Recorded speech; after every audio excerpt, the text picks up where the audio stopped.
Dave Palumbo here with Muscle Serpents Daily, and I got my good friend PJ Braun here from New York. I know him for about 20 years from the bodybuilding industry. He owns BLACKSTONE Labs, and he's another reptile enthusiast. So Absolutely. He's here to pick up a couple of carpet pythons for me today. So I wanted to give him a little bit of a tour of the room and show him what I'm breeding and everything like that. And I think you actually got into reptiles before I did, or right around the same time. You know, it's funny because people always say, oh, you always followed in Dave's footsteps. Is that why you got into the snakes? And I said, I swear, of all the things that I've done like Dave, I had no idea. You just had the same interest. We just had the same interest, yeah. So that's the funny thing about it. Well, yeah, that's the way it works. So anyway, let's take a look at your carpet pythons. These will be my first carpet pythons, by the way. They're very addicting. I'll tell you why, because they're super cool. And which, I don't even remember which one I think this was it the Axanthic one? Yeah, it was Axanthic. I have a picture of it. Yeah, I think this was it. Oh, cool. Very cool. The cool thing is that they're at the cool stage. They're about a year and a couple months old. And we can step back in the light over here, PJ, so we can get them on camera. And the great thing I love about Axanthics, and this is also 66% het snow, so it's also het albino. They have those cool gray silver eyes. And that's just, what makes them really, really cool. It's like the coolest thing to like a black and white snake you can possibly get. And the good thing is that they're social. Ball pythons, that you just they kind of just roll up in a ball. Yes. And they don't do anything. So it's great to see like a snake that actually likes to move around a little bit. This is my first carpet python here from Dave Palumbo. And then I think you got a female too. You got a 66%er. Is this the let's see what this 66%. Here's the female, which you could tell the difference. That's the Axanthic, and this has got a little bit more reds in it, and so this is a 66% het Axanthic albino, or as we say, 66% het snow. The thing I like this is it's got a cool stripe down it. Yeah, it's very pretty. The dorsal striping and the side striping is something that they just randomly occurs. Did you start doing carpet pythons more recently? No, I actually got into them right at the beginning too, because I just thought they were the coolest looking thing. Yeah, and they are super cool. I wanted to produce a snow, which I produced. I love the snow. Yeah, I produced it this year, but that was what caught my eye. If I did nothing, I really want to produce a moon glow. A moon glow would be the snow with a little bit more pattern removed, so it's almost like a white snake. And I think I'm working on it this year. I'm actually working a caramel into that, and if the caramel removes that little bit of pattern, I might get a white snake. So that's the goal. But these are great because they're at a good stage. When they're first born, they're really small. Come over here. I'll show you like this year's clutch. They're tiny. They're actually very fragile almost. And it's like you don't even want to handle them. It's like, oh yeah, tiny. And this guy's doing pretty good. Look at the difference. This is a year, and they don't have their adult colors. They go through. That's a couple months old. Yeah, they go through an ontogenetic color change where they actually will get their yellow-white coloring. If this is an albino, obviously, and this is the ones we have here because they're over a year. They have their adult coloring already. So let's see. Let's pull out like something that you have there. Here's an Axanthic, just for instance, at a couple months old, and it's starting. It's actually looking very adultish. It was, and more so than when it's first born. This guy has been a good eater, though. Look at you see those silver eyes? Yeah, that's beautiful. That's how you can tell. The silver eyes give it away. Whoa. So once again, big difference in a year they make. And once they start getting to this stage and they start eating, they're bulletproof. You can't do anything wrong really with them. There's nothing you can do to screw them up. When they're little, you can not. They don't feed a lot of times, and you have to worry about them. But when they get to this stage, they're cool. You can leave them out all day like this. They'll hang out on a perch. If you could tell, like the tail is a very long, semi-prehensile tail because they're semi-arboreal. They like to climb a lot. Matter of fact, sometimes once in a while something will get out here and I'll see them up there. They like to go high and look down, and that's how they go after their prey. How many of the carpet pythons do you have? I probably have about 15 total with the babies. I have like 6 adults. I don't overdo the carpets because they need a little more room. And if you look at, I have display cages. I like to give them more room to climb around, whereas the ball pythons like it very small. Yes. The smaller the cage you give them, the better.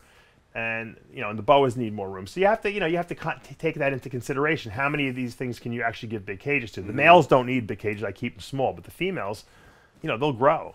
You know, they'll grow a decent size, and I want to let them move around a little bit. So Yeah, these are cool. I'm excited to actually, because I don't display.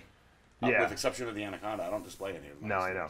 And the good thing is, once they get to this stage, they really don't bite, except when you're feeding them. You know, they have a food response. You know. Now you have a huge anaconda, right? Look at my it's about 8 feet. Look at my anaconda. I have a baby one. Is it yellow or green? It's a green one. Oh, it's a green. See, But mine's yellow. Different. It's very tame though. It doesn't bite because I've gotten it as a hatchling. So Yeah, anacondas are. the problem is it only eats chickens now, little chicks. Oh, baby really? Chicks. Yeah, it doesn't. Mine fortunately eats frozen. Rodents. I think once I get this thing trained properly, it'll do it. But None of my snakes will eat frozen except for the anaconda. Oh really? Yeah, the anaconda eats frozen. It's very like anticlimactic when it eats. Also, Oh really? It doesn't strike. no, it just goes over, takes it. What I found is that when snakes get bigger, they seem to be less picky about their food. Yes.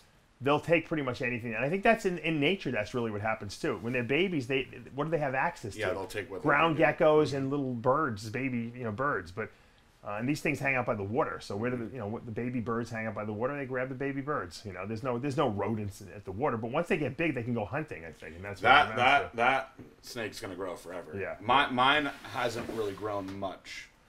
Now this is, I don't know if you've seen. Have you seen my pied Burmese python? This is my. He's a little nasty when he comes out because they're babies. But this is. I spent a lot of money on this project, as everyone knows. The pieds are still kind of rare. Yeah. And I want to breed them into. That's cool. Yeah. Burms are known for blowing air. They're not really biters, but they'll blow air and try to scare you away. But I mean, this is just really cool. I got this from Bob Clark. Bob Clark brought these into the country, and I'm really excited to get them up to size. The good thing about Burms is in 18 months you can breed them, even the females. Wow. Whereas most other snakes it's 3 years. Is anyone allowed to do anything with retics anymore? Yeah, you could. You could do. And in Florida you need the Class 3 conditional license for these bigger snakes. Like the anacondas and the retics and the Burms. I don't like the retics only because I have young kids and they can sometimes be face biters, Yeah. and I'll be the one to be bit in the face, Yeah, I have been told that a bite from retic is pretty nasty. Yeah. Now that's not to say that they all bite. Yeah. Any snake could bite you. I've been bitten by everything, but it could be a nasty I've been bite. bit by the anaconda numerous times. Yeah, that's probably not fun at all. Not fun at all. Now you bleed no matter what. Yeah. Now, I have a couple of really cool things that I thought you probably want to see anyway.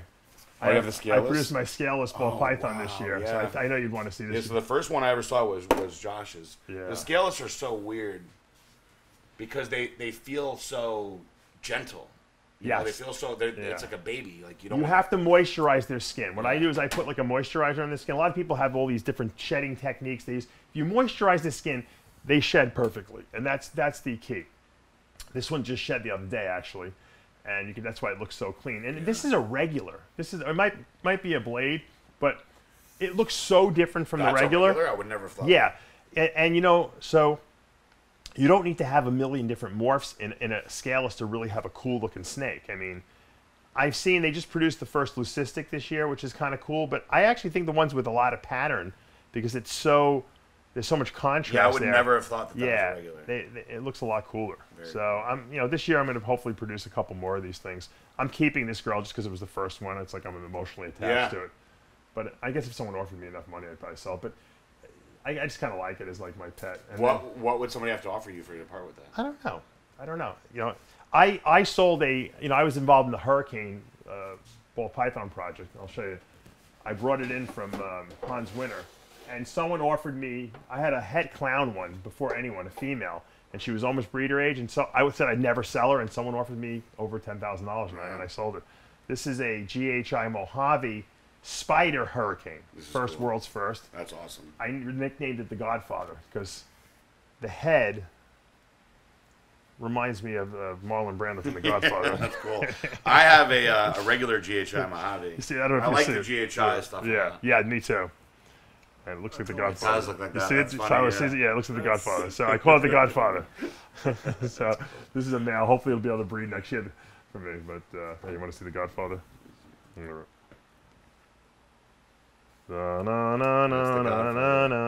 does look like that. It's hilarious.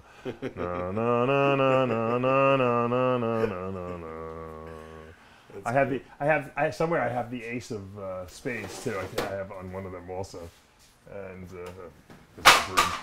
and what else? So how many reptiles do you have now? You don't count because it's sacrilegious. It's you'll jinx yourself. Here's a cool looking morph that no one's produced in this country. This is a Super Panther, Super Pastel Pied. That's beautiful. It looks like it was put outside and it rusted, right? A little bit, you know. Super Panther. Super Pastel, or at least pastel. It's probably Super Pastel Pied. So it's almost like a triple recessive, type of thing, but through a triple homozygous. Yeah, that's cool. It does look like somebody left it outside. Yeah, which I like stuff that's different. You know? Yeah. Here's a really cool looking boa that I produced. They call it the El Diablo. It's a blood Central American T positive. I think you'd like this. If you like red, yeah, these are really red. They're pure. We call them dwarf boas because they don't get any bigger. I mean, they look bigger than this, but they don't. They could stay in a ball python tub their whole life. They're not going to grow like a normal boa would. Yeah, that's beautiful. Here's another really cool snake I think you like. I produced it. Really by sheer luck, I have to say. I wasn't. I don't know if you've seen the Freeway Project, which is the Enchi asphalt. This is a banana orange dream freeway or Mardi Gras. So it's banana Enchi, orange dream, asphalt yellow belly. And it's a world's first. That is amazing. I got a little lucky because the female was really small that produced her, and she had maybe eaten seriously 6 meals the whole year, and she produced 4 great eggs, and they all hatched, and this was one of them. That's a really neat thing. That's a nice looking thing, and you know, once again, sometimes you get lucky, sometimes you get terrible, and you get a whole clutch that's just terrible, but sometimes you actually hit it really nice. What else was in that clutch? So this was one. Then I had, and then this one also, which is I think the same thing. I think it's another. I think I produced 2. This one's even a little more colorful. This is another banana, Enchi, orange dream, asphalt yellow belly. So that's a really so cool it's banana, orange dream, Mardi Gras they call it. That's cool. And then here's the ones that weren't. Whoop, this guy's already. He's taken off. He's going on his own little snake adventure here. The other snakes in this clutch were actually over here. And they're actually pretty nice too. They're just not the visuals. So this is a... Yeah, that's still a pretty snake. Yeah, that's a banana, Enchi, either yellow belly or asphalt. Because the Mardi Gras will throw one of those. You just don't know what it is. So if you wanted to make what I produced, this would be something you would buy. Yep. You know, to make it. It would be less expensive. Obviously, those snakes are priceless. You know, at this point because there are none of them. Those are the world's only ones. So here was one of them, and then the other one. And this is so I had 4 eggs, and they all came out really good. And here's another. Once again, banana Enchi, really either asphalt or yellow belly. We don't know which one it is. Yeah, that looks. I have a banana Enchi that looks very similar. Yeah, so it's got so you can produce if it's asphalt, you breed it to anything yellow belly, you can produce that same snake. So these are good potential. How many snakes were in that clutch? Just 4. Those 4. Those 4 that you showed. Yeah, so it was a good clutch. Yeah, It was a good clutch. It was like let me show you. I'll show you this. When I bred the boas, I bred this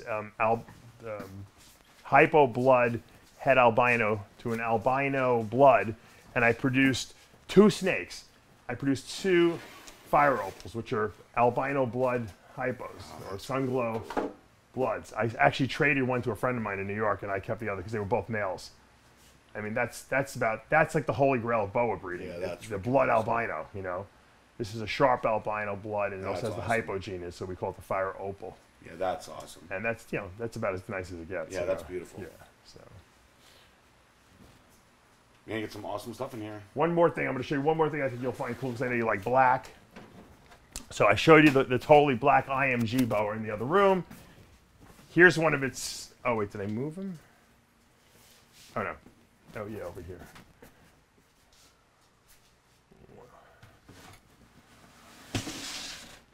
Here's one of the babies. This girl will turn into that girl. She'll be totally black at some point. Oh, wow. She's been getting blacker and blacker as I... How light was she when she was born? She looked like a normal boa. She just had a couple black speckles on her head, and she's just been getting darker and darker and darker until she's going to get totally blacked out. That's neat. Now, that's one. But if you look at this girl, this is the albino version of that. So she's just getting more contrast. Oh, wow. You see the purples coming in? That's cool. Because she has no melanin. She has no pigment in her. So, oop, oh, they don't like each other. They don't like each other. There's a little jealousy there. It's like my kids. So that's kind of cool. And then if you like black snakes and you don't want to wait for them to get dark, if you mix the leopard gene with the motley gene, you produce something. Oop, we don't want to hurt her. We produce something known as an Eclipse Boa. An Eclipse Boa is a leopard motley. That's neat. And they come out like kind of black right out of the gate look at with that. a little bit of striping in them. And these are also 100% het albino. So that's a pretty cool boa, Yeah, you know, that's beautiful. because it's solid patternless boa. Yep. And it's just mixing that motley gene and the leopard gene. So it's the visual recessive leopard mixed with the motley, and you get a solid snake. And here is I actually produced a really weird albino. This is an albino Eclipse version. So this is that with the albino gene in it. Wow. It's not a very good eater though. So I don't know if it's going to make it or not. I have kind of bad luck with the albino versions of these. I don't know why. Other people haven't, but she's a little kooky. But she's still around. Yeah. But you can see the non-albino versions seem to do a lot better. So I'm keeping her. I'll see what she does. You know, hopefully she'll live. She's just a little runtier. And then here's if you take no motley gene, and this is just the albino leopard, okay? That's this girl, she's really nice. Really neat. She's really nice. That's very cool. So that's leopard albino, no motley gene. You put the motley gene, you lose the pattern. But I love that one. That's a really cool snake. Yeah, this is really cool. So, anyway, that's a little. I mean, awesome we can go forever here, but you know, PJ obviously wanted to take a look at the collection. I'm glad he got to come down here. When you get all settled in your place, I'm going to go look at your stuff because I know I'm going to want to start getting some more lizards. Yes. Because you got the outdoor enclosures. The lizards with the outdoor stuff are a lot of fun. Watch them roam around. Yeah. All right, guys. Hopefully you enjoyed this little mini tour with my good friend PJ Braun. If you like nutritional supplements, you can check out his product line at Blackstone Labs, and he's got some awesome products for sale. And you know, he's got some cool stuff on the website, and they're at a lot of shows, and they sponsor a lot of athletes.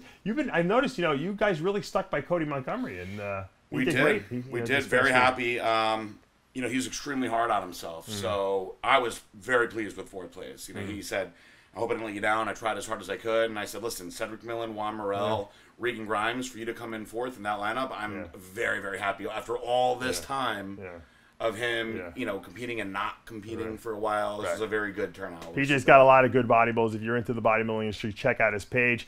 For now, though, hit that subscribe button, turn on your notifications, hit the like button, and guess what? We're going to be back tomorrow morning. How's your reptile page doing?